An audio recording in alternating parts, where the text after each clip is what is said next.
পুরের মানুষ, ব্যস্ত শহরের সব ব্যস্ত মানুষ, কিন্তু তবু আপনাদের সুবুদ্ধির উদয় হয়েছে যে আমরা কীর্তন গানকে নিয়ে আমরা একটু এগিয়ে যাব।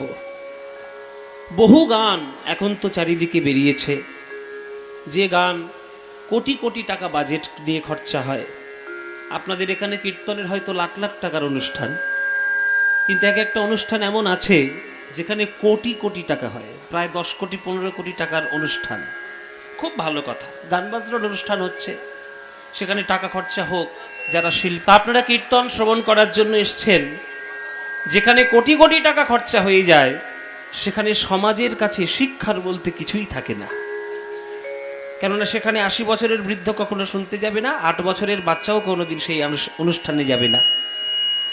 সেখানে কিছু ইয়াং মেয়েরা যাবে, খুব হই হুল্লোড় হবে, অখাদ্য কুখাদ্য খেয়ে সেই অনুষ্ঠানটিকে খুব মাতিয়ে তুলবে। তাতে সমাজের কোনো কিছু লাভ হয় না।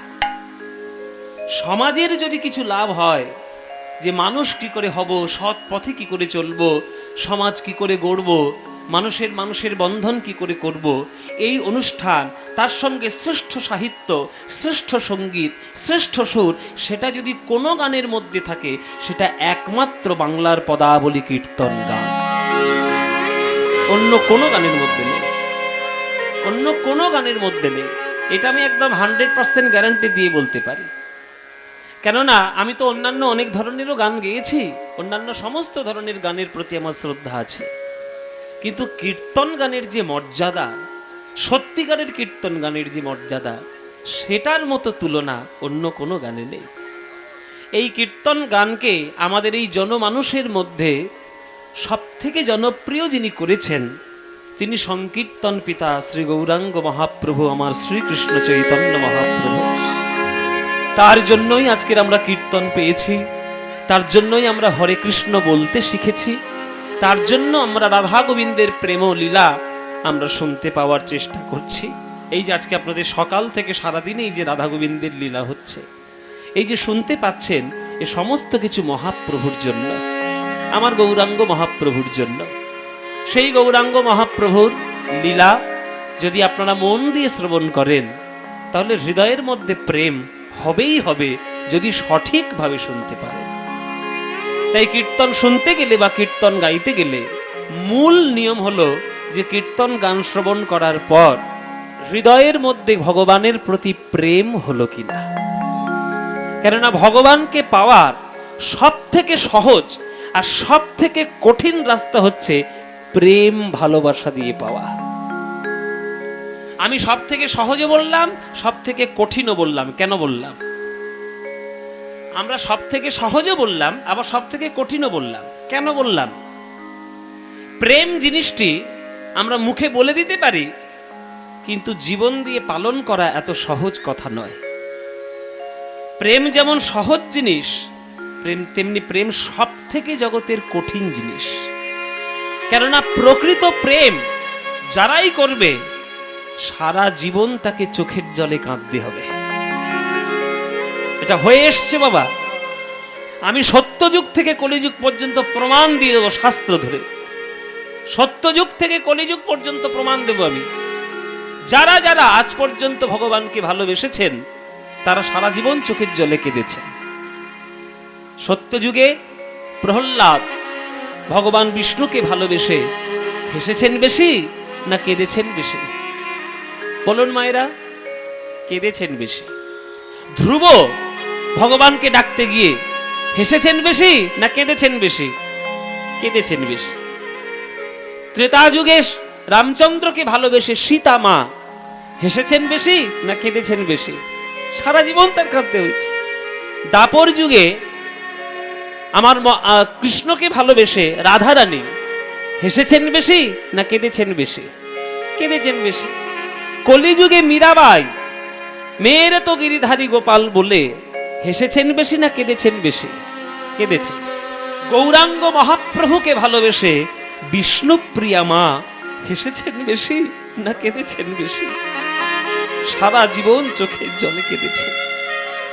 তাই সত্যযুগ থেকে কলিযুগ আমি প্রমাণ দিয়ে দিলাম যে যারা যারা ভগবানকে ভালোবেসেছে, তারা সারা জীবন চোখের জলে কেঁদেছে। এই কান্নার মানসিকতা আর কাঁদবো সারা জীবন, এই মানসিক প্রস্তুতি যদি আপনার মনের মধ্যে থাকে, তবেই আপনি গোবিন্দকে ভালোবাসার সাহস দেখাতে পারবেন। নইলে সাহস নাই যে গোবিন্দকে আপনি ভালোবাসবেন। তাই মায়েরা কাঁদতে হবে, কৃষ্ণের জন্য চোখের জলে কাঁদতে হবেই হবে। আর কৃষ্ণ দুটো জিনিস ভক্তের কাছ থেকে কোনোদিন সহ্য করতে পারে না। দুটো জিনিস কি কি? প্রথম হচ্ছে ভক্তের অহংকার, কখনো কৃষ্ণ সহ্য করে না। আর দ্বিতীয় হচ্ছে ভক্তের শুদ্ধ প্রেমের জল, নয়নের জল, সেটাও ভগবান কখনো সহ্য করতে পারেন না।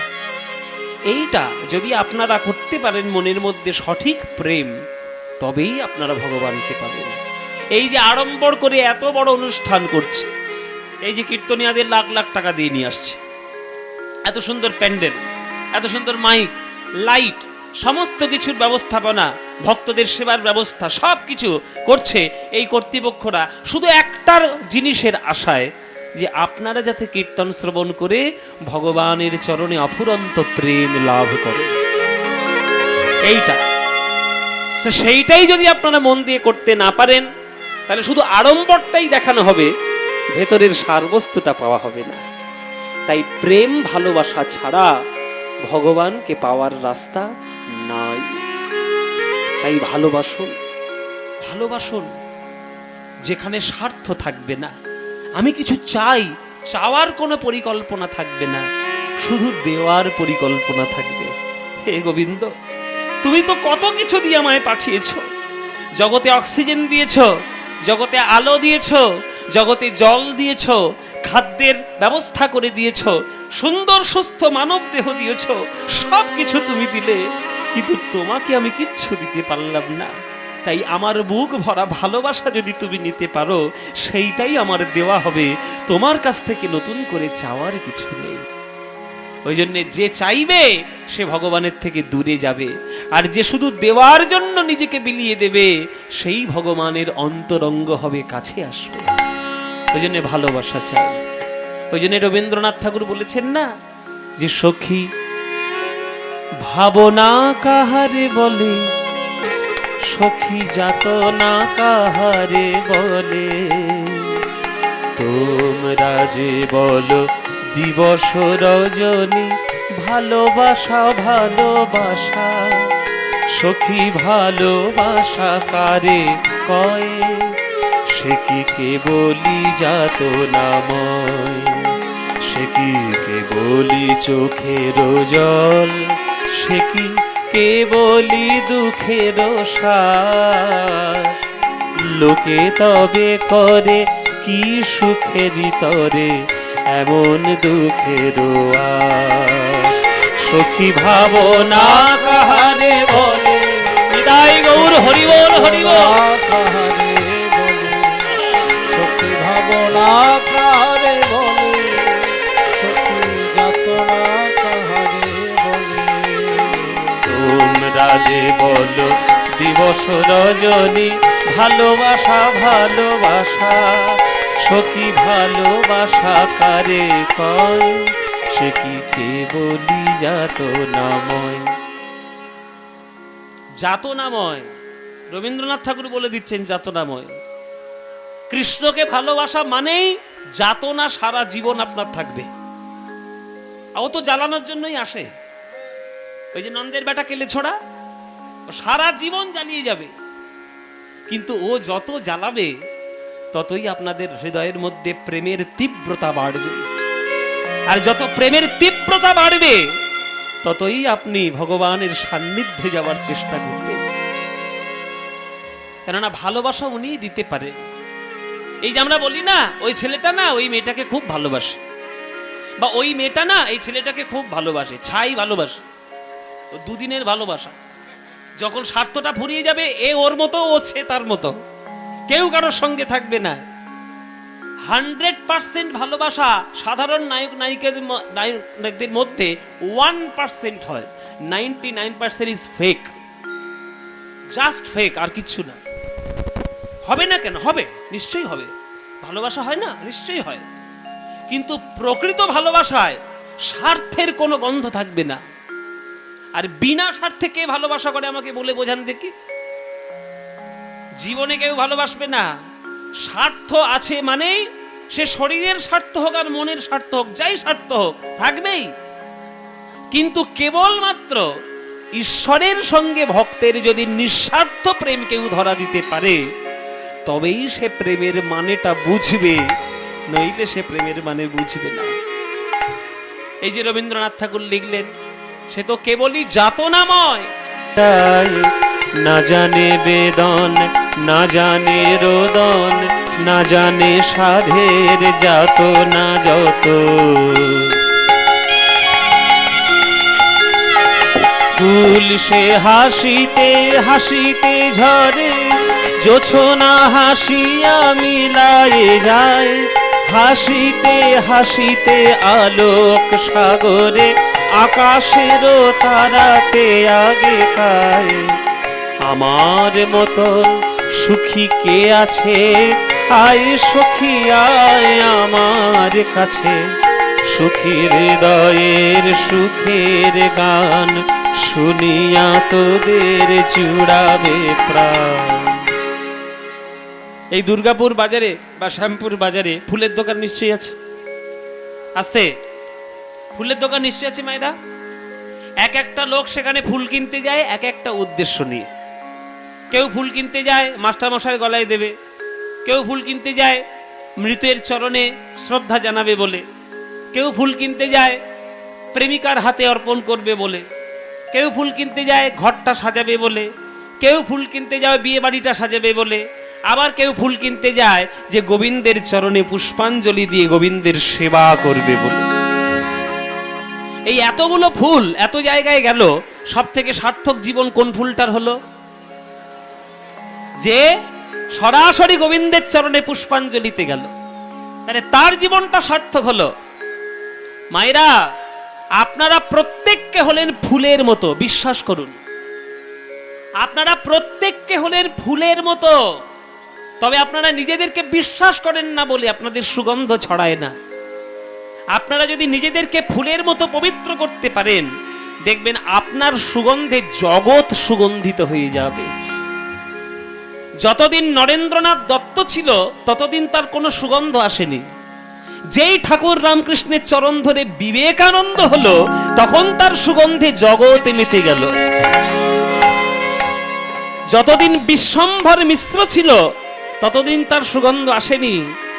ঈশ্বরপুরীর চরণে দীক্ষা নেওয়া পর সে যখন মহাপ্রভু হলেন, গৌরাঙ্গ মহাপ্রভু, তখন তার সুগন্ধে জগৎ ভরে উঠল। তাই আপনারা প্রত্যেককে পারবেন আপনাদের জীবনকে ফুলের মতো সুন্দর করতে। এটা আপনাদের প্রত্যেকের ক্ষমতা আছে। কিন্তু কি করবেন বলুন? আশেপাশের চারিদিকের যা পরিবেশ, সেই পরিবেশের জন্য আপনারা নিজেদেরকে প্রস্ফুটিত করতে পারছেন না। এই প্রস্ফুটিত করতে গেলে নিজের জীবনটিকে সৎ করতে হবে। লোককে ভালো করতে না পারো, অন্তত লোককে খারাপ করো না। সারা জীবন লোকের উপকার করো, 10টা মানুষের কল্যাণের কথা চিন্তা করো, অপরের উন্নতি দেখে নিজের গা জ্বলবে এই রকম পরিস্থিতি তৈরি করো না। সবার সঙ্গে সুসম্পর্ক বজায় রাখো, গোবিন্দের চরণের দাস হও, গুরুর চরণে দীক্ষা গ্রহণ করে তার চরণের সেবা করো। এই সঠিকভাবে যদি জীবনটিকে গ্রহণ করেন, তখন আপনার জীবন থেকেও এত সুগন্ধ বেরোবে, দেখবেন আপনার গন্ধে আপনার গ্রাম পাড়া সব মাতোয়ারা হয়ে যাবে। তাই ফুলের মতো জীবনটিকে পবিত্র করুন, তবেই তো গোবিন্দের চরণে পুষ্পাঞ্জলিতে যাবেন। হ্যাঁ, তাই না? তবেই তো যাবেন। কে পণ্ডিত মশাই নাকি? আসুন আসুন আসুন আসুন আসুন, একটু ধীরে ধীরে একটু এগিয়ে আসতে হবে। আমাদের রানীগঞ্জের উনি আমার খুব বিশেষ পরিচিত, উনি হচ্ছেন পণ্ডিত কার্তিক কুমার মুখোপাধ্যায়। ওনার রানীগঞ্জে হরিপুর একটা বিরাট বড় সংস্কৃতের টোল আছে, মানে সংস্কৃতে উনি পড়াশোনা করান। আমার গান এদিকে যেখানেই হয় সেখানে আসুন আসুন, একটু ধীরে ধীরে একটু আসবেন, মায়েরাও বসে আছে। তো ওনার ওখানে বিরাট বড় অনুষ্ঠান হয়, আমি প্রত্যেক বছর গান গাই ওখানে, ওনার ছোড়াতে। আজকে এখানে গান হবে বলে সব শুনতে এসছে এখানে। আসুন, জয় নিতাই। তো আপনারা সবাই নিজের জীবনটিকে ফুলের মতো পবিত্র করবেন, তবেই দেখবেন। এদিকে এদিকে চলে আস, বসো কাকিমা। জীবনকে ফুলের মতো পবিত্র করলে দেখবেন আপনারা আপনাদের জীবনটিকে সুগন্ধিত করে তুলতে পারবেন। দেখবেন একেবারে জীবনটা একেবারে প্রেমেময় হয়ে গেছে, প্রেমে ভরে উঠবে। তাই সবার জন্য আমার একটাই মিনতি যে জীবনটিকে সৎ করুন। হ্যাঁ, ফুল সে হাসিতে হাসিতে ঝরে, জোছনা হাসিয়া মিলায়ে যায়, হাসিতে হাসিতে আলোক সাগরে, আকাশেরও তারাতে আগে কায়। আমার মতন সুখী কে আছে, আয় সখী আয় আমার কাছে, সুখী হৃদয়ের সুখের গান শুনিয়া তোদের জুড়াবে প্রাণ। প্রতিদিন যদি কাঁদিবি কেবল, একদিন নয় হাসিবি তোরা, একদিন নয় বিষাদ ভুলিয়া, সকলে মিলিয়া গাহিব মোরা। ভাবনা কাহারে বলে, সখী যাতনা কাহারে বলে, তোমরা যে বলো দিবস রজনী, ভালোবাসা ভালোবাসার তাই গৌর হরি বল। ভালোবাসা করে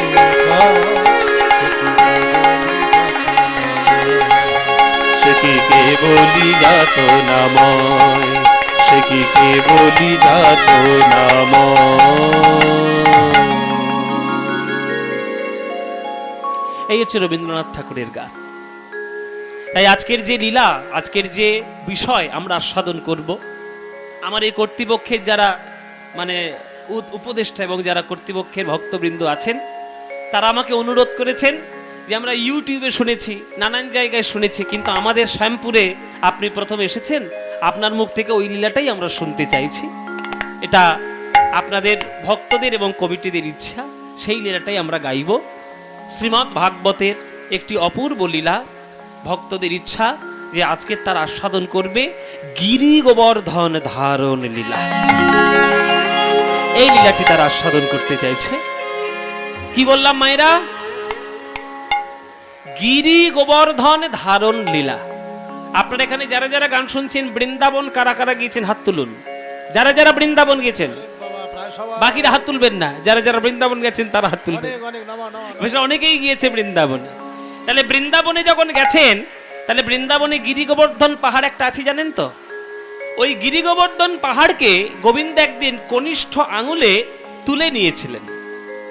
সেটা কেমন করে হয়েছিল, কেন হলো, গিরি গোবর্ধন কে, গিরি গোবর্ধন কোত্থেকে এলো, তার বৃত্তান্ত কি, তার তত্ত্ব কি, সব ব্যাপারটা আজকের আমরা পরিষ্কারভাবে বিশ্লেষণ করে করে আজকের আমরা গাইব। আপনারা খুব মন দিয়ে শুনবেন। এসব লীলাগুলো শুনতে হয়, দেখবেন তবেই হৃদয়ের মধ্যে প্রেম বৃদ্ধি হবে। চলুন গিরি গোবর্ধন ধারণ লীলা আস্বাদন করি। তার গৌর চন্দ্রিকাটা না জানলে তত্ত্বটা আমরা বৃন্দাবনে গিয়ে জানতে পারবো না। তাই ছোট্ট করে, বেশি বড় করবো না, ছোট্ট করে গৌর চন্দ্রিকাটা গেয়ে দিই। বলছে, দেখো দেখো অপরূপ গৌরাঙ্গ বিলাস, পুনগিরি ধারণ পূরব লীলাক্রম, নবদ্বীপে করল প্রকাশ। মহাপ্রভু আজকের সিদ্ধান্ত দিলেন যে শোনো ভাই, যাই কিছু করো, ভক্তি ছাড়া ভগবানকে পাওয়ার রাস্তা নাই। শ্রীমদ্ ভাগবতে ভক্তির রাস্তা 9 ধরনের বলা আছে, যেটাকে নববিধা ভক্তি আমরা বলি। সেটা প্রহ্লাদ মহারাজের কাছ থেকে আমরা সবাই শুনেছি।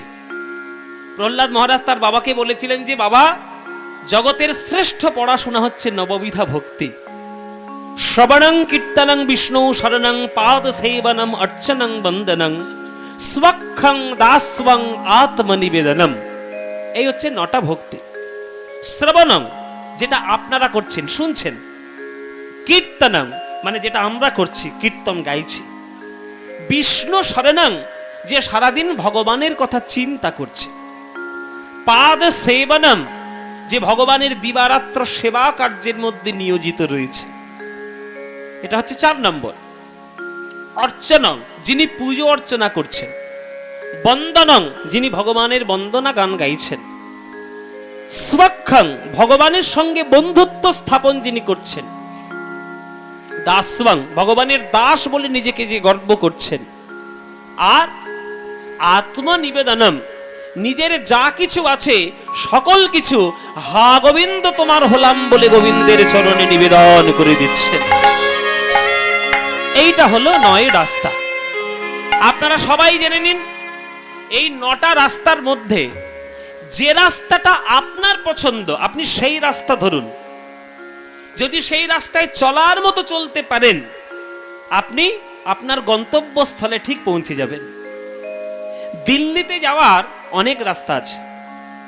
আপনি দুর্গাপুরের উপর দিয়ে রাজধানীও ধরতে পারেন, বা অন্ডালে গিয়ে আপনি একটা প্লেন ধরতে পারেন, কলকাতা থেকে একটা ফ্লাইট ধরতে পারেন, নইলে মালদা ঘুরে আসাম ঘুরে ওইখান থেকেও রাজধানী যেতে পারেন। মেন উদ্দেশ্য হচ্ছে আপনার দিল্লি, আপনার রাজধানী হচ্ছে উদ্দেশ্য। যে কোনো রাস্তায় যাবেন দিল্লি চলে যাবেন। হ্যাঁ, কোন রাস্তা একটু ঘুরে ঘুরে যাবে, কোন রাস্তা একটু সোজাসুজি যাবে, কিন্তু যাবে ঠিক, যদি রাস্তাটা রাস্তার মতো হয়। এই 9টা রাস্তার মধ্যে যে রাস্তা ধরে ভগবানকে ডাকলে আপনার সুবিধা, আপনি সে রাস্তাই ধরুন। যদি ধরার মতো ধরতে পারেন, তাহলে প্রেম আপনার বা ভগবানকে লাভ করা আপনার হবেই হবে। তাই 9টা ভক্তি। হ্যাঁ, তাই মহাপ্রভু আজকের নবদ্বীপে দৃঢ় কণ্ঠে প্রকাশ করছেন, শোনো ভক্তগণ, ভক্তির পুজো ছাড়া অন্য কোনো পুজো চলবে না। শুদ্ধ ভক্তি গোবর ধন, তোমরা পূজা করো জগজন। শুদ্ধ ভক্তি গোবর ধন, পূজা করো জগজন। এই বিধি দিলা জগ মাঝে গো, শ্রবণাদি নব অঙ্গ, আরে কল্পতরু ময় শৃঙ্গ। শ্রবণাদি নব অঙ্গ, কল্পতরু ময় শৃঙ্গ। পঞ্চরস ফল তাহা সাজে। আপনার এখানে যারা বয়স্ক মানুষ আছেন, আপনারা সবাই জানেন যে 16 আনা মানে কি? 16 আনা মানে কি? 1 টাকা। তখনকার দিনে বলা হতো 16 আনা মানে হচ্ছে গোটা, একটা গোটা টাকা, 1 টাকা। এখনকার দিনে ছেলেমেয়েরা কিছু জানে না, ওদের 4 আনা বললে বুঝতেই পারবে না। আর আমরা 4 আনায় 4টে ফুচকা খেয়েছি তখনকার দিনে। হ্যাঁ, 20 পয়সা, 5 পয়সা, 50 পয়সা, সব আমরা দেখেছি। 10 পয়সা আমরা দেখেছি, এটা সব দেখেই নি এখনকার দিনে। তা 25 পয়সা মানে কত? 4 আনা।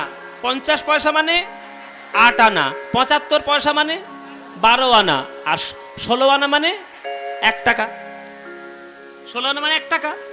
এবার মহাপ্রভু বলছেন যে তোমরা যদি সঠিকভাবে একটা ভক্তি করতে পারো, তাহলে একটা কীর্তন গানের মধ্যে তোমরা 16 আনা লাভ পেয়ে যাবে, পূর্ণ লাভ। পূর্ণ লাভ কি করে পাবে? দেখো, প্রথম কথা হচ্ছে হিসেব করে নাও, শ্রবণাদি নবয়ঙ্গ, 9খানা ভক্তির রাস্তা তুমি পেয়ে যাবে, তাহলে 9টা। এবার কল্পতরু ময় শৃঙ্গ, 2 ধরনের কল্পতরু তুমি দেখতে পাবে। 2 ধরনের কল্পতরু কারা কারা? বৈষ্ণব জগতে 2 জন। কে কে? একজন হলেন গুরু, আর একজন হচ্ছে বৈষ্ণব। আমরা বলি না বাবা যে জয় জয় শ্রী গুরু প্রেম কল্পতরু, গান গাই না? তাহলে গুরুদেব হচ্ছেন প্রেম কল্পতরু, আর বৈষ্ণবরা কি? বাঞ্ছা কল্পতরুভ্যশ্চ কৃপা সিন্ধুভ্য এব চ পতিতানাং পাবনেভ্যো বৈষ্ণবেভ্যো নমো নমঃ। উচ্চারণ ঠিক করে করতে হবে। এই যে পণ্ডিত বসে বসে আছে, উচ্চারণ শিখতে হবে। যে বাঞ্ছা কল্পতরু, অনেকে আমি কীর্তন করতে গিয়ে অনেকে উচ্চারণ ভুল ভাল করে। বাঞ্ছা কল্পতরু ভস্য, ভস্য আবার কি? মানে উচ্চারণ শেখেনি তো। বাঞ্ছা কল্পতরু ভস্য, কৃপা সিন্ধু ভব্বচ, এসব বললে হবে না। ভাই কৃপা সিন্ধু ভয়ে বচ, ভয়ে নয়। এইগুলো, এই যে জফলাটাকে ইয়ে উচ্চারণ করতে হয়। বাঞ্ছা কল্পতরুভ্যশ্চ কৃপা সিন্ধুভ্য এব চ পতিতানাং পাবনেভ্যো বৈষ্ণবেভ্যো নমো নমঃ। এটা পরিষ্কার উচ্চারণ। তাহলে গুরুদেব হচ্ছেন প্রেম কল্পতরু আর বৈষ্ণব হচ্ছেন বাঞ্ছা কল্পতরু। এই দুই ধরনের কল্পতরু ভক্তির জগতে পাবে। তাহলে 9 2 কত হলো? 11। আর 5টা মিষ্টি মিষ্টি ফল পাবে। 5টা মিষ্টি মিষ্টি ফল কি? আম, পেয়ারা, কলা, লিচু, তরমুজ। হ্যাঁ, ওই সব নয়। 5খানা বৈষ্ণবীয় ফল হচ্ছে, রূপ গোস্বামী লিখেছেন যে 5টা মুখ্য ভগবানের রস, প্রধান রস। সে রসটা কি? শান্ত, দাস্য, সখ্য, বাৎসল্য আর মধু। এই 5টা রস। তাহলে 11 5 কত হলো? কত হলো? হয়েছে 16 তো? হিসেবটা বুঝে নিয়েছেন তো? ব্যাস। তাহলে 9খানা ভক্তি, 2খানা কল্পতরু আর 5খানা মিষ্টি মিষ্টি ফল। তাহলে এতগুলো ফল 16 আনা লাভ যদি কীর্তনের মধ্যে হয়ে যায়, তাহলে অন্য আর গান গাওয়ার দরকার আছে? অন্য আর রাস্তা নেওয়ার দরকার আছে? অন্য কারোর নাম করার দরকার আছে? তাহলে কীর্তনেই তো সব রয়েছে। 16 আনা গোটা পূর্ণ হয়ে যাবে। তাই ভগবান মহাপ্রভু বলছে, শোনো, সারা জীবন 16 আনা ফল লাভ করতে গেলে এই কীর্তনের মধ্যে ডুবে যাও, কৃষ্ণ নামের মধ্যে ডুবে যাও। ভজ শ্রী কৃষ্ণ, কহ শ্রী কৃষ্ণ, লহ শ্রী কৃষ্ণের নাম রে। ভজ শ্রী কৃষ্ণ, কহ শ্রী কৃষ্ণ, লহ শ্রী কৃষ্ণের নাম রে। যে জনা শ্রী কৃষ্ণ। আপনাদের গানটা ভাল লাগে? তা নইলে গাইব, নইলে বন্ধ করে দেবো গানটা। গাইবো কি গাইবো না? তাহলে সবাই ভালো লাগে? সত্যি বলছো মায়েরা? সত্যি বলছো? সিরিয়ালে দিব্যি দিব্যি না দিলে তোমরা তো কথা শুনবে না। যখন টিভি নামক বস্তুটা বাঙালির ঘরে ঢোকেনি, তখন বাংলার মেয়েরা তুলসী তলায় প্রদীপ দিত আর লক্ষ্মীর পাঁচালি পড়তো, রামায়ণ পড়তো, মহাভারত পড়তো। হ্যাঁ, ওই যে আমাদের চাঁদ সদাগরের যে কাহিনীগুলো আছে ওইগুলো পড়তো। আর যেদিন থেকে এই টিভি নামক বস্তুটা ঢুকেছে, সেই দিন সন্ধ্যেবেলা থেকে জগদ্ধাত্রী শুরু হয়েছে, অনুরাগের ছোঁয়া শুরু হয়েছে, আর ফুলকো ফুলকি না কি সব শুরু হয়েছে। সর্বনেশে জিনিস। চোখের মাথা খাচ্ছেন, মাথা সর্বনাশ করছেন, পরিবারের অকল্যাণ করছেন। বৌমার খাবারে বিষ মাখাবেন কি করে, আর ওই শাশুড়ির গলা টিপে মারবেন কি করে, আর নায়ককে ধরে ধরে 5-10টা বিয়ে দেবেন কি করে, এই ছাড়া আর কি আছে? এইগুলো শুনে জীবনটা সর্বনাশ, আর কর্তার পকেটগুলো ফাঁকা হয়ে যাচ্ছে বিল দিতে দিতে। এইসব করবেন না। আপনাদের কার ভালো লাগলো না লাগলো আমার কিচ্ছু যায় আসে না, কারণ আমি সত্যি কথা বলবো এখানে দাঁড়িয়ে। আমি সৎ কথা বলবো, যার ভালো লাগবে লাগবে, না লাগবে লাগবে না। মন দিয়ে শুনুন, নিজের পরিবারকে বাঁচানোর দায়িত্ব নিজের। পাড়া প্রতিবেশীর খেয়ে দিয়ে কাজ নেই, তোমার পরিবারকে বাঁচাবে। এই জিনিসগুলো বাদ দিয়ে সন্ধ্যাবেলায় করে কীর্তন করো, অনেক লাভ হবে। আমি এই তো এক মন্দিরে প্রণাম করতে গেছিলাম, আমাদের শ্যামপুরেও তো একটা কৃষ্ণের মন্দির হয়েছে। একদিন না হয় এখানে কীর্তন শুনছেন, বাকি দিনগুলো কি করবেন? নিজেরা গিয়ে ওইখানে গিয়ে বসুন, খোলকত্তাল নিয়ে নিজেরাই কীর্তন করুন। দেখবেন আমাদের এই কীর্তন করাগুলো সার্থক হবে। করজোরে করতালি দিয়ে সবাই বলবেন, ভজ শ্রী কৃষ্ণ, কহ শ্রী কৃষ্ণ, লহ শ্রী কৃষ্ণের নাম রে। ভজ শ্রী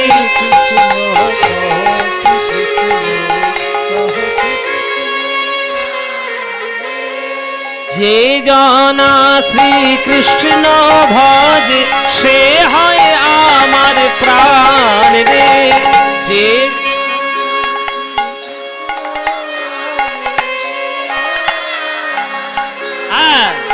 বাহ, যে জনা শ্রীকৃষ্ণ ভজে, সে হয় আমার প্রাণ রে।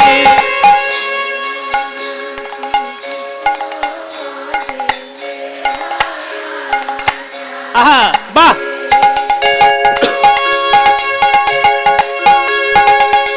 প্রভাত কালে হা শ্রীকৃষ্ণ, যে বলে একবার রে। প্রভাত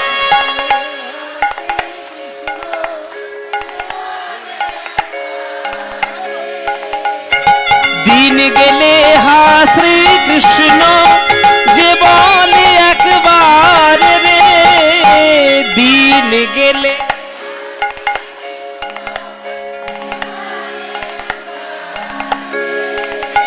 সেই জন আমার হয়, আমি হই তার রে।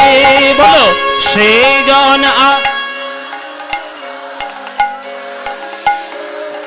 হ্যাঁ, এবার হাত তুলে সবাই বলো ভজ শ্রীকৃষ্ণ।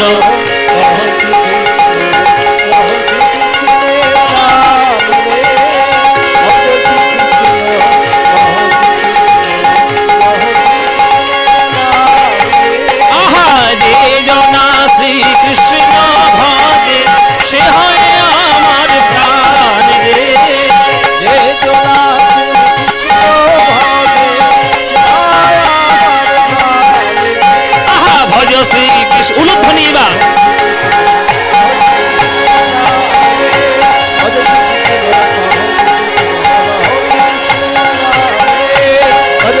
নিতাই গৌর হরি হরি হরি।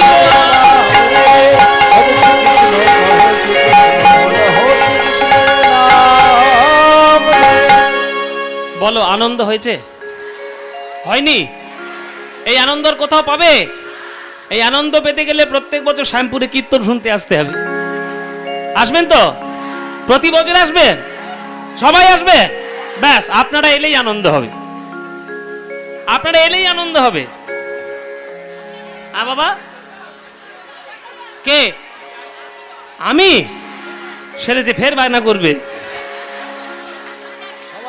আমার সময় হলে, আমার সুযোগ হলে আমি নিশ্চয়ই আসবো। কেন আসবো না? দেখুন, আমার এখন এত ব্যস্ততা, চারিদিকে প্রচন্ড।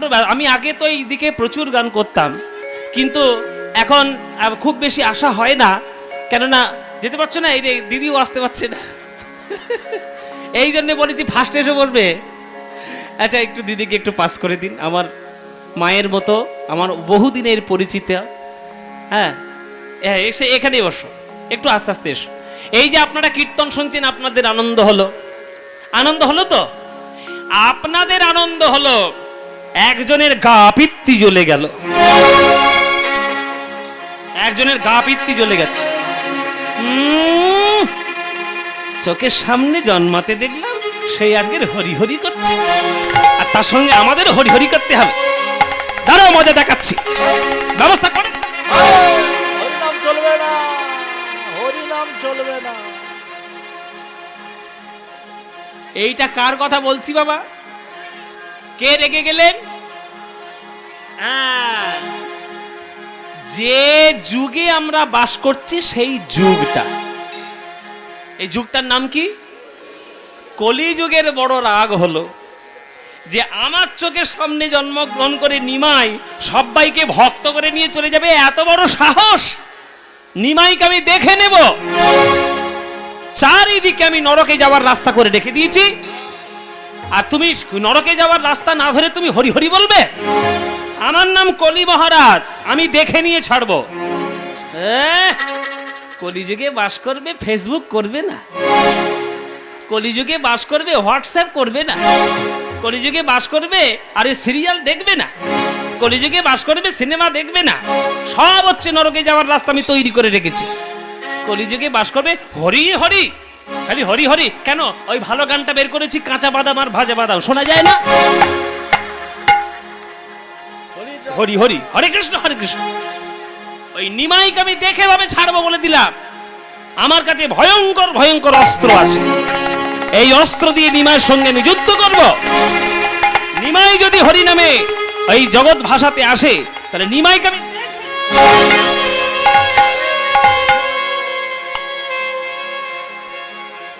ও মাইরা, কলিযুগ নিমাইয়ের সঙ্গে যুদ্ধ করতে আসছে। হ্যাঁ, কি কি অস্ত্র নিয়ে? ওরে বাবা, সাংঘাতিক অস্ত্র, ভয়ানক ভয়ানক অস্ত্র। কি অস্ত্র? কাম মেঘ বরিশনে, ক্রোধ বজ্র নিক্ষেপণে।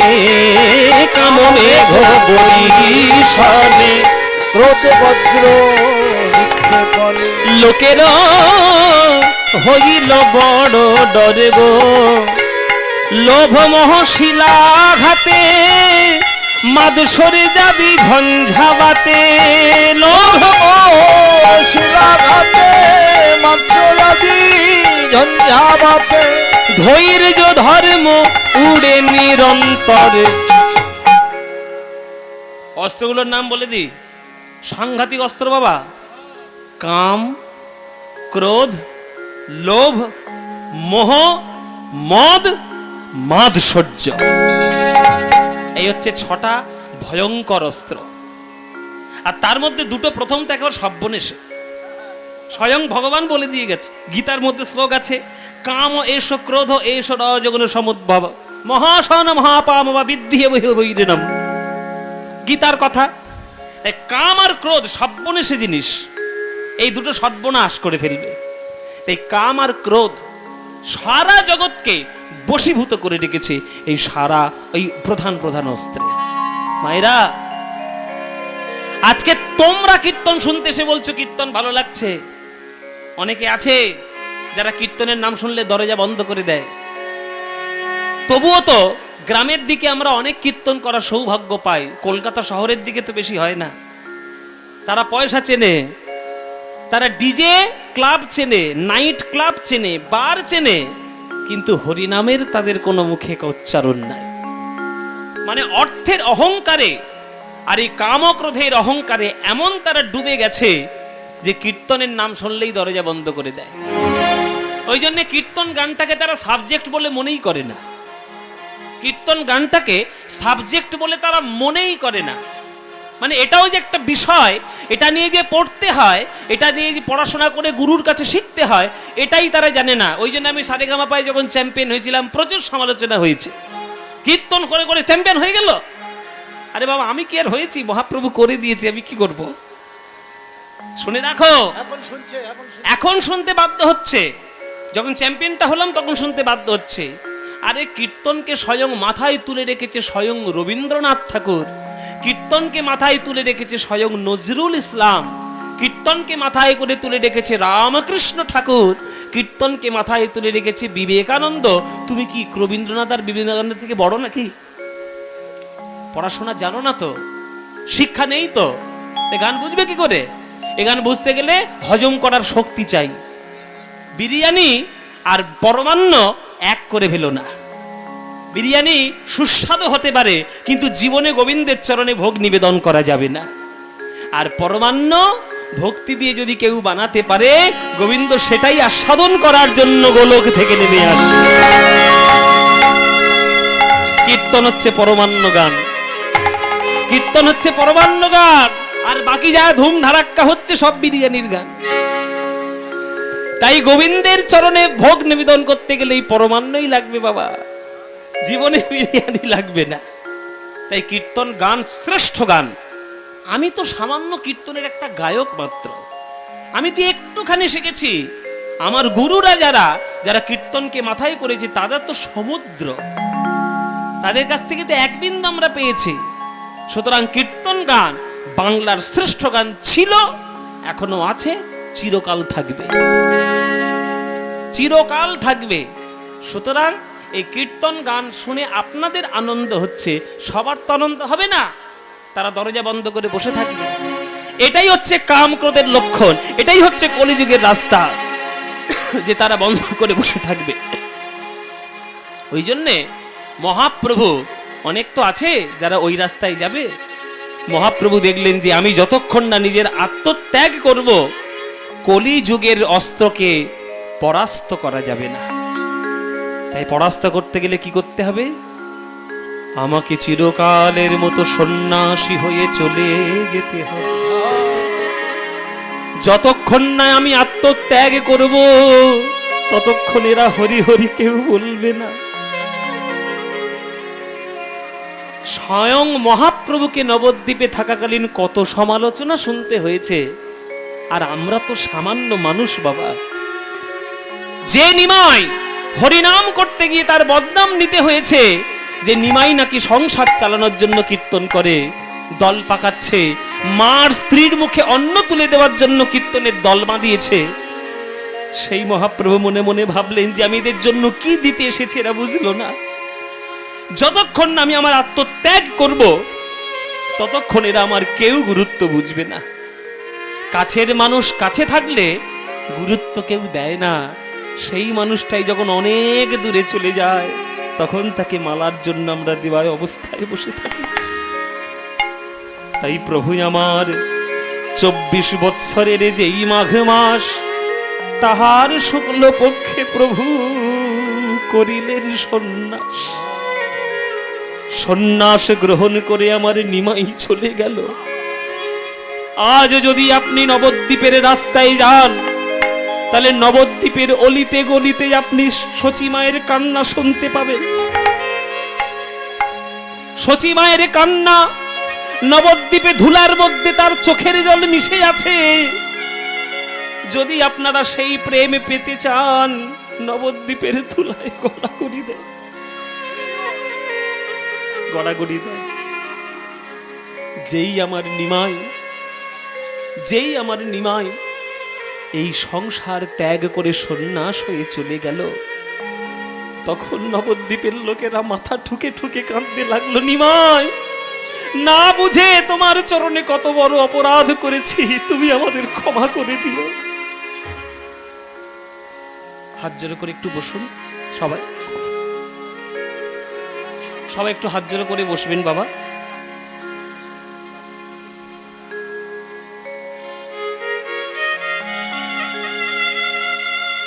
সবাই একটু করজোরে বসবেন।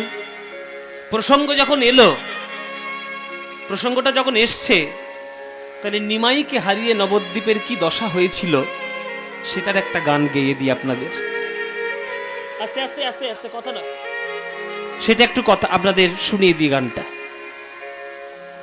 নিমাই 24 বছর বয়সে বিষ্ণুপ্রিয়াকে কাঁদিয়ে, সচী মাকে কাঁদিয়ে জগৎ উদ্ধার করার জন্য চলে গেল সন্ন্যাস হয়ে।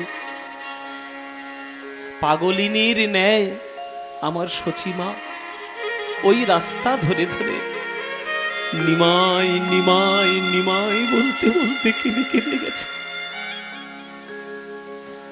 দাঁড়া রে দাঁড়া রে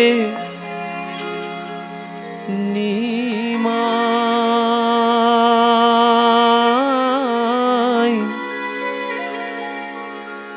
তোর চাঁদ মুখ একবারে দেখি রে,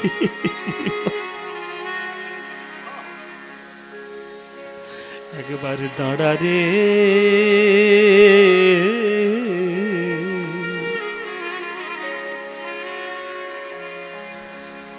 দাঁড়া রে দাঁড়া রে নিমাই,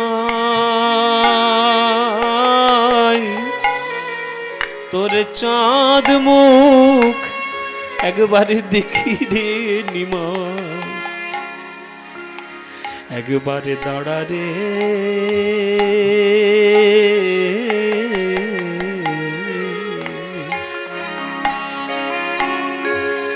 দাঁড়া রে দাঁড়া রে নিমাই, তোর চাঁদ মুখ দেখি রে নিমাই, একবার দাঁড়া রে।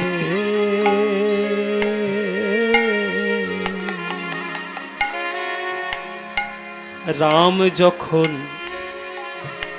বনে গেল নিমাই, সঙ্গে নিল সীতা। রাম যখন বনে গেল নিমাই, সঙ্গে নিল সীতা। ওগো তুমি যবে গেলে গো নিমাই,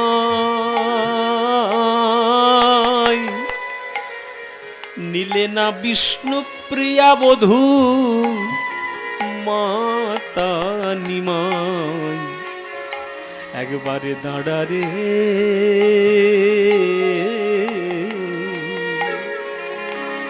দাঁড়া রে দাঁড়া রে নিমাই,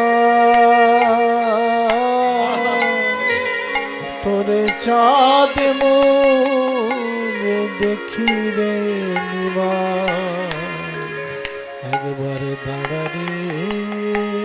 খুব পণ্ডিত হয়েছিস না, খুব বড় পণ্ডিত হয়েছিস নিমাই। এই মাকে কাঁদিয়ে তোর কিসের ধর্ম? তোর এই মা সারা জীবন শুধু হারিয়ে এসেছে, পাইনি কিছুই। তোর 8টা দিদি আমার কোলে মাথা পেতে পেতে মরে গেছে পরপর, সেই দুঃখ বুকের মধ্যে আছে। তোর বড় দাদা বিশ্বরূপ এই হতভাগিনীকে ছেড়ে চলে গেছে, সেই দুঃখ মনে আছে। তোর বাবা তাড়াতাড়ি জগৎ ছেড়ে চলে গেল, সে দুঃখ বুকে নিয়ে রইলাম। নিমাই রে, মনের দুঃখ ভোলার জন্য তোকে তাড়াতাড়ি বিয়ে দিলাম লক্ষ্মীপ্রিয়া বলে মেয়ের সঙ্গে। তুই যখন পূর্ববঙ্গ ভ্রমণ করতে গেলি, তখন সেই বৌমামার চোখের সামনে সাপে কেটে মরল। শাশুড়ি হয়ে বৌমার মরণ চোখের সামনে দেখেছি, আর তুই আমাকে শেষ পর্যন্ত ছেড়ে চলে গেলি। এই মাকে কাঁদিয়ে তোর কিসের ধর্ম? কে সুখী হয়েছে মাকে কাঁদিয়ে? লোকে বলে যত বলো কি পণ্ডিত তুমি বড়, আমাকে কি বুঝাইতে পারো গো? কেন আপন জননী ছাড়ো রে নিমা, একবারে দাঁড়া রে।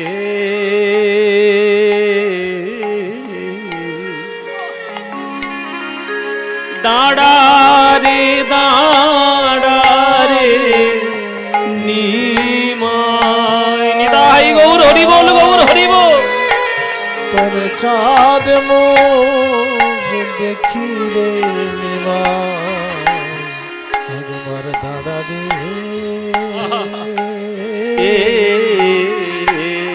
দাঁড়া রে দাঁড়া রে নিমাই, তোর চাঁদ মুখ একবারে দেখি রে নিমাই, ওরে দাঁড়া রে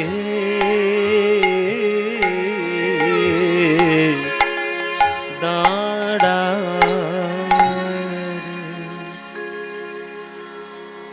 দেখুন, এই একটা গান আমাদের সবার চোখের কোণে জল এনে দিল। এই নয়নের জল নবদ্বীপের ধুলার মধ্যে মাখানো আছে। এই যে নিমাই আমাদেরকে ছেড়ে চলে গেল, জগৎকে উদ্ধার করার জন্য আমার নিমাই সবকিছু ত্যাগ করলো।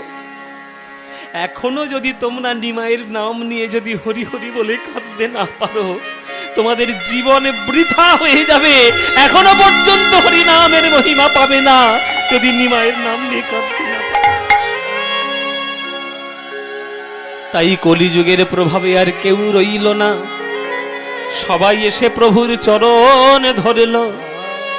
কলিযুগে দেখলো যে এত বড় আত্মত্যাগ করেছে নিমাই, আর তো রোখা যাবে না, সবাই তো ভক্ত হয়ে যাবে।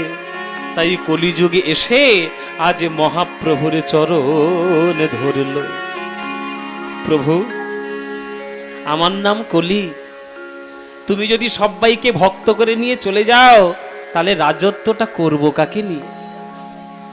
রাজত্বটা করব কাকে নিয়ে? শ্রীমদ্ ভাগবত বলে দিয়েছে আমার আয়ু হলো 4,32,000 বছর।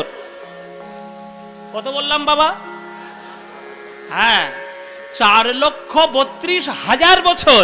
তার মধ্যে সবে 5,000 বছর গেছে, এখনো 4,27,000 বছর বাকি আছে। এখনই যা কাণ্ড কারখানা চারিদিকে শুরু হয়েছে, আপনারা তো বুঝতে পারছেন, নতুন করে তো কিছু বলার নেই। তাহলে চিন্তা করুন, এখন যদি এটা হয় তাহলে 4,27,000 বছর পরে কি হবে? এখনো যদি তোমাদের হরি চেতনা জাগ্রত না হয় তাহলে কি করে হবে? বাঙালি হিসেবে জন্ম নিলে বাঙালির সংস্কৃত চিনবে না, তুমি অন্যের সংস্কৃতি নিয়ে মাথায় করে তুলে রাখবে, তাহলে বাঙালি হিসেবে জন্ম নেওয়া বৃথা। বাঙালির ঘরের ঠাকুর গৌর হরি, সেই গৌর হরিকে বুক ভরা ভালোবাসা দিতে হবে। জয় নিতাই। তাই আপনারা যেখানেই থাকবেন, যেমন ভাবেই থাকবেন, যে অবস্থাতেই থাকবেন, কারোর নাম করুন বা না করুন বাবা, অন্তত একবার গৌর হরির নাম করতে ভুলবেন না। ভজ গৌরাঙ্গ কহ গৌরাঙ্গ লহ গৌরাঙ্গে দো নাম রে। ভজ গৌরাঙ্গ কহ গৌরাঙ্গ লহ গৌরাঙ্গে নাম রে। ভজ গৌরাঙ্গ কহ গৌরাঙ্গ লহ গৌরাঙ্গে নাম রে। যে জনা গৌরাঙ্গ ভজে সে হয় আমার প্রাণ রে। যে জনা গৌরাঙ্গ ভজে সে হয় আমার প্রাণ রে। ওগো দিন গেলে হা গৌরাঙ্গ যে বলে একবার রে। দিন গেলে হা গৌরাঙ্গ যে বলে একবার রে। সেই জন আমার হয়, আমি হই তার রে। সেই জন আমার হয়, আমি হই তার রে। আহা ভজ গৌরাঙ্গ গৌরাঙ্গ উলুধ্বনি। গৌরাঙ্গের নাম রে। ভজ গৌরাঙ্গ কহ গৌরাঙ্গ লহ গৌরাঙ্গের নাম রে। যে জনা গৌরাঙ্গ ভজে নিতাই গৌর হরি হরি বল। ভজ গৌরাঙ্গ কহ গৌরাঙ্গ লহ গৌরাঙ্গের নাম রে। ভজ গৌরাঙ্গ কহ গৌরাঙ্গ লহ গৌরাঙ্গের নাম রে। তাই কলিযুগে সে প্রভুর চরণ ধরে প্রতিজ্ঞা করলেন, প্রভু যে বা তব গুণ গায় মোর তার নাহি দায়, এই সত্য করিনু নিশ্চয়। যখন কলিযুগ প্রভুর চরণ ধরে ক্ষমা চাইলেন, তখন প্রভু কি করলেন? প্রভু তারে দয়া কইল, তারে ধন্য কলি নাম দিল।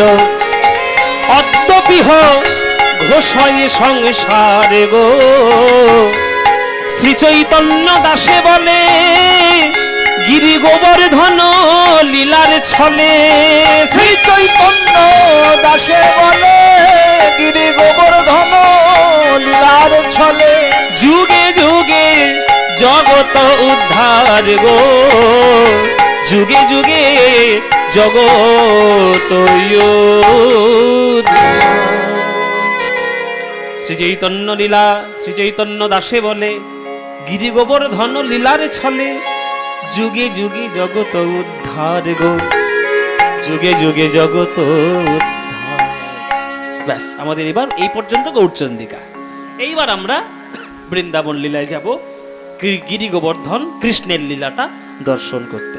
তাই আজকে আমরা কি জানলাম গৌরচন্দ্রিকায় বাবা? ভক্তিরূপী গোবর্ধন গৌরাঙ্গ মহাপ্রভু ধারণ করলেন। সেই ভক্তিরূপী গোবর্ধনের তলায় ভক্তরা এসে আশ্রয় নিলেন। এইবার আমরা বৃন্দাবনে গিয়ে দেখব কৃষ্ণ গিরি গোবর্ধন ধারণ করলেন, তার তলায় ব্রজবাসী এসে সবাই আশ্রয় নিলেন। সেই লীলাটা দর্শন করার জন্য আমরা বৃন্দাবনে যাব। চলুন সবাই মিলে বৃন্দাবন যাই। তো বৃন্দাবন যখন যাব, বৃন্দাবন যাওয়ার একটা ভজন গাইতে গাইব। ভজন নাকি বাদ দেব বাবা? গাইব? আচ্ছা, ভজন গাইতে গাইতে আমরা বৃন্দাবনে যাব। বলো মায়েরা, সবাই বলো, বাংলা ভজন গাইবো না হিন্দি ভজন গাইবো? বাংলা। বাংলা? আচ্ছা ঠিক আছে, বাংলা ভজন গাইতে গাইতে যাব। চলো সবাই মিলে বাংলার একটা বিখ্যাত পরিচিত জনপ্রিয় ভজন গাইতে গাইতে আমরা বৃন্দাবনে যাব। সবাই মিলে মায়েরা আনন্দ করে উপভোগ করুন। চলে রে আমার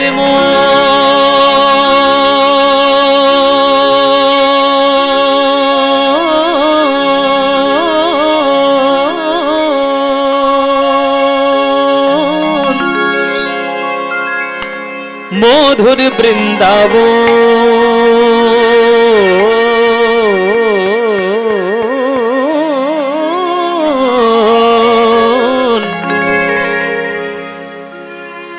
যমুনা পুলিনে যেথা মধুর বৃন্দাবন। চলবে আমার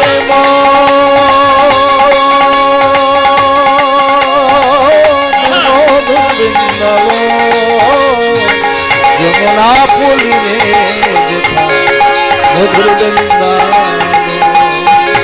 চলবে আমার মধুর বৃন্দাবন, যমুনা পুলিনে যেথা মধুর বৃন্দাবন। মনরে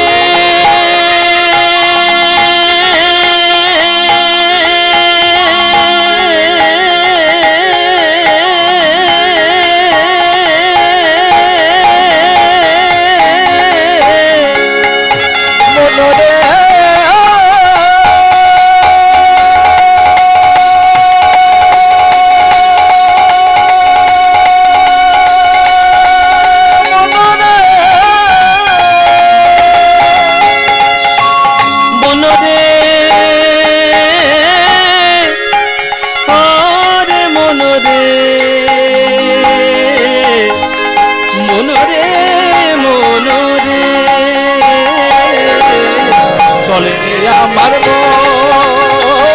মধুর বৃন্দাবন, যমুনা পুলিনে যেথা মধুর বৃন্দাবন।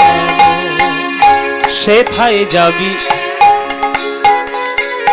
আরে আস্তে, যারা যারা বৃন্দাবন গেছেন তাদের সবার প্রতি আমার একটা অনুরোধ, এইবার থেকে যখন কোনো তীর্থধামে যাবেন, এইবার থেকে যখন কোনো তীর্থধামে যাবেন, বৃন্দাবন হোক, কাশী হোক, যাই হোক, সবাইকে বলছি অভক্তদের সঙ্গে নিয়ে কোনোদিন তীর্থে যাবেন না।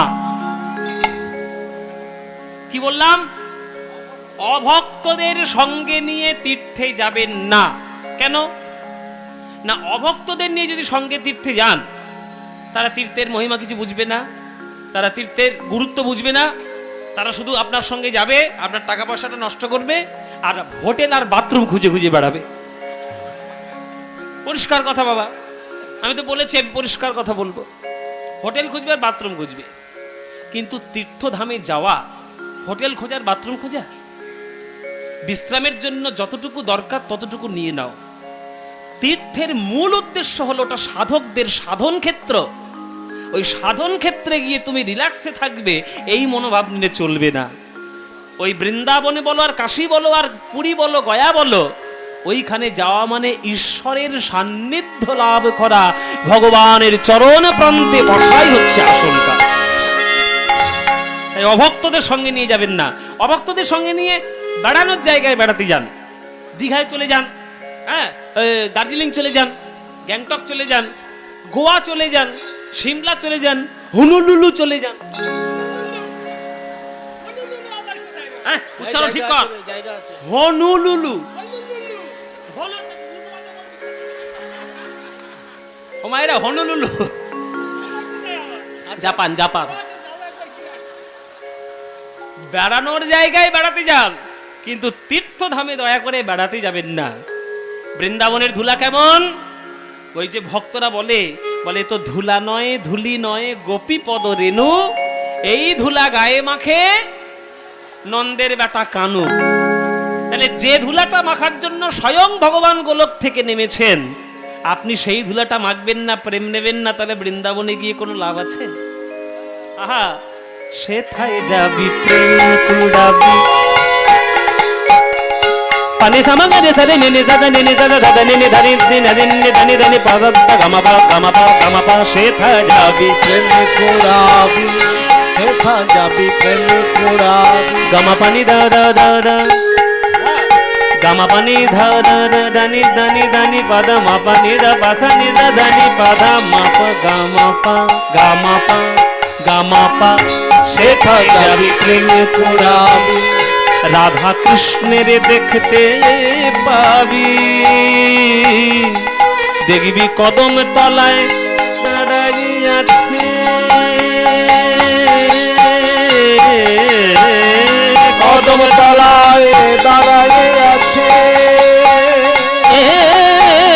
কদম তলায় দাঁড়ায়ে আছে আমার রাধা মদন মোহন কদম তলায় দাঁড়ায়ে আছে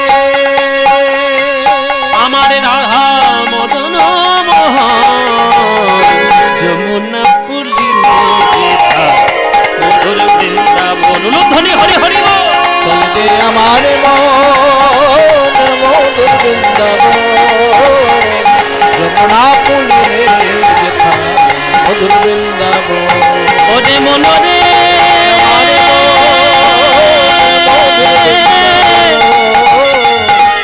মনরে মনরে বৃন্দাবন বৃন্দাবন বৃন্দাবন বৃন্দাবন বৃন্দাবন নিতাই গৌর হরি হরি বৃন্দাবন বৃন্দাবন বৃন্দাবন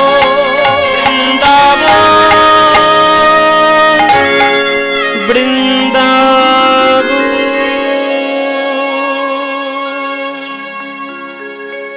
সবাই বলুন বৃন্দাবন ধাম কি বৃন্দাবন ধাম কি বৃন্দাবন ধাম কি শ্রীমতী রাধা রানী কি শ্রীমতী রাধা রানী की श्रीमती राधा रानी की बोलो प्रेम से राधे राधे बोलो राधे राधे बोलो राधे राधे वृंदावन सखी भूववित नोति कीर्ति यदि देवकी सुत पदम्बुजलब्ध लक्ष्मी गोविंद वेणो मनमत्त मयूर नृत्यं प्रेक्षादि सान्य परतान्य समस्त सत्व